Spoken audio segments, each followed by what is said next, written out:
বিভিন্ন অঞ্চলৰ পৰা অহা বিভিন্ন স্তৰৰ কৰ্মকৰ্তাসকল, আজি সদৌ অসম লেখিকা সমাৰোহ সমিতিৰ তৃতীয় বাৰ্ষিক প্ৰতিষ্ঠা দিৱসৰ লগত সংগতি ৰাখি যি স্মৃতি গ্ৰন্থ, আচলতে স্মৃতি গ্ৰন্থ নে মুখপত্ৰ মই ঠিক জানিব পৰা নাই, হয়তোবা এখন মুখপত্ৰ হ'ব। মুখপত্ৰ, স্মৃতি গ্ৰন্থ আৰু মুখপত্ৰৰ মাজত পাৰ্থক্য আছে, সেয়ে মই বুজিছোঁ কথাটো। এই মুখপত্ৰখন উন্মোচন কৰাৰ দায়িত্ব মোৰ ওপৰত ন্যস্ত কৰাৰ কাৰণে সদৌটিলৈ মই বহুত বহুত আন্তৰিক অভিনন্দন আৰু ধন্যবাদ জ্ঞাপন কৰিছোঁ। এই মুখপত্ৰখনৰ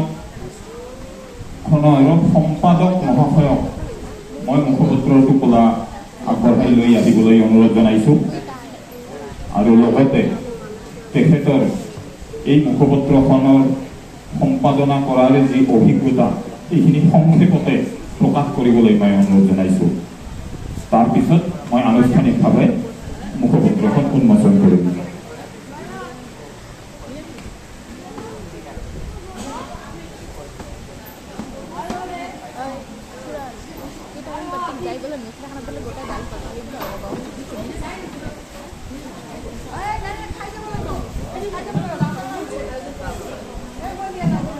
তমসমা জ্যোতিৰ্গময়,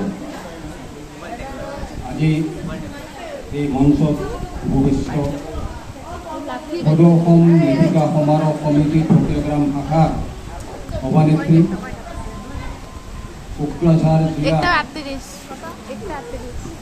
সমিতিৰ সভাপতি লতিকা মণ্ডল বাইদেউ, অন্যান্য সদস্যসকল, ফকিৰাগ্ৰাম শাখা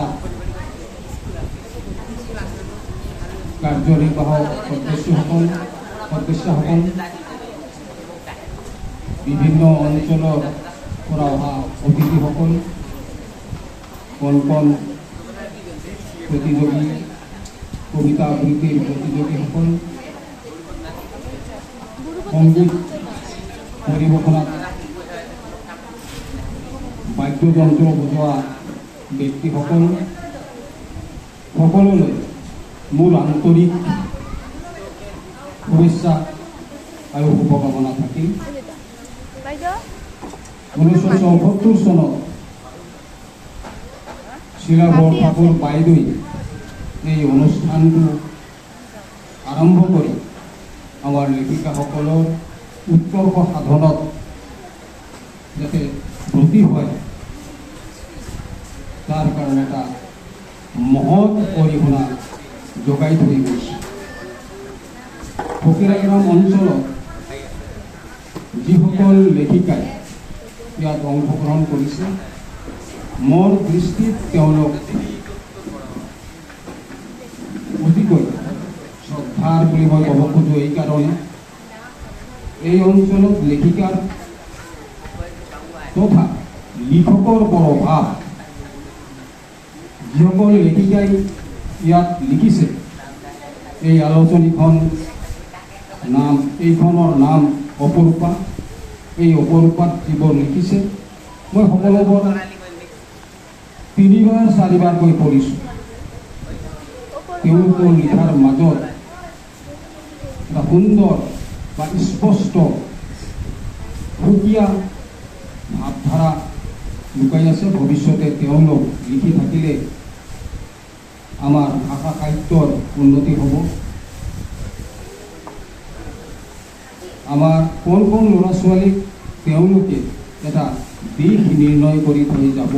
এটা স্পষ্ট কথা মই ক'ব খুজিছোঁ, এটা সময়ত অসম সাহিত্য সভাৰ লগত বহু লেখিকাই স্থান পোৱা নাছিল, যাৰ ফলশ্ৰুতিত শিলা বৰঠাকুৰে এই অনুষ্ঠানটো আৰম্ভ কৰিছে।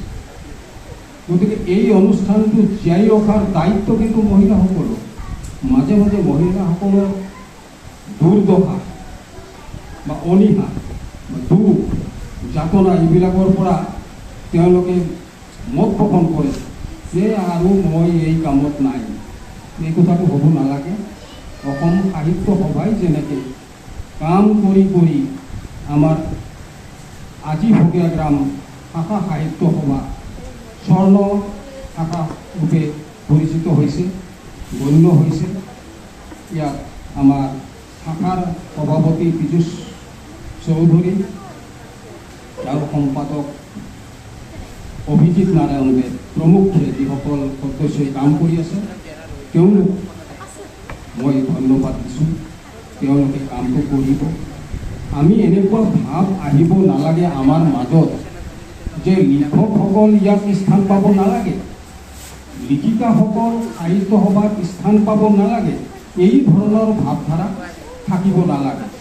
আমি লিখক লিখিকা সকলোৱে মিলি সাহিত্যৰ উৎকৰ্ষ সাধন কৰাটো এই অঞ্চলত অত্যন্ত জৰুৰী।